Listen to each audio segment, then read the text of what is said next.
শুকরিয়া করার একটা পার্ট হলো তাসবিহ পড়া। শুকরিয়া করার একটা পার্ট হলো আল্লাহর প্রশংসা করা। শুকরিয়া করার একটা পার্ট হলো আল্লাহর দরবারে ক্ষমা প্রার্থনা করা। আর সেই জায়গায় কিছু মানুষ লিখে দিয়েছে। কি লিখে দিয়েছে?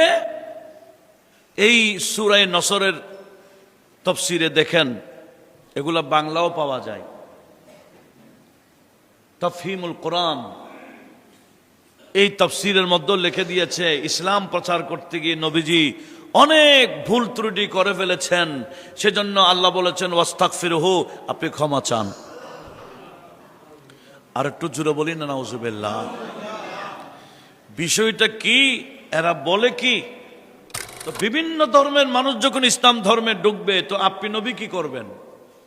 দেখেন, আমার আল্লাহ বললেন, যখন আপনি দেখতে পাবেন বিভিন্ন ধর্মের মানুষ দলে দলে ইসলাম ধর্মে প্রবেশ করছেন, ফাসাব্বিহ বিহামদি রাব্বিক ওয়াস্তাগফির, তখন আপনি নবী শুকরিয়া আদায় করার জন্য ফাসাব্বিহ বিহামদি রাব্বিকা, আপনার রবের তাঁরই প্রশংসা তাসবিহ পাঠ করুন, ওয়াস্তাগফিরহু, আপনি শুকরিয়া আদায় করার জন্য আমি আল্লাহর কাছে ইস্তিগফারও পড়ুন। জোরে বলুন সুবহানাল্লাহ। সূরা নসরের মধ্যে আল্লাহ নবীকে ইস্তিগফার করতে বলেছেন কেন? ভুল করে ফেলেছেন, ত্রুটি করে ফেলেছেন, গুনাহ করেছেন সেজন্য? সেজন্য না। কেন? বলে আপনি যখন দলে দলে মুসলমান হতে দেখবেন বিভিন্ন ধর্মের মানুষ, আপনি শুকরিয়া আদায় করুন। শুকরিয়া করার একটা পার্ট হলো তাসবিহ পড়া।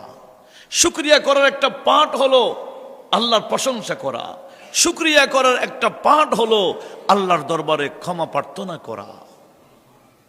আর সেই জায়গায় কিছু মানুষ লিখে দিয়েছে। কি লিখে দিয়েছে? এই সূরা নসরের তাফসীরে দেখেন, এগুলা বাংলাও পাওয়া যায়।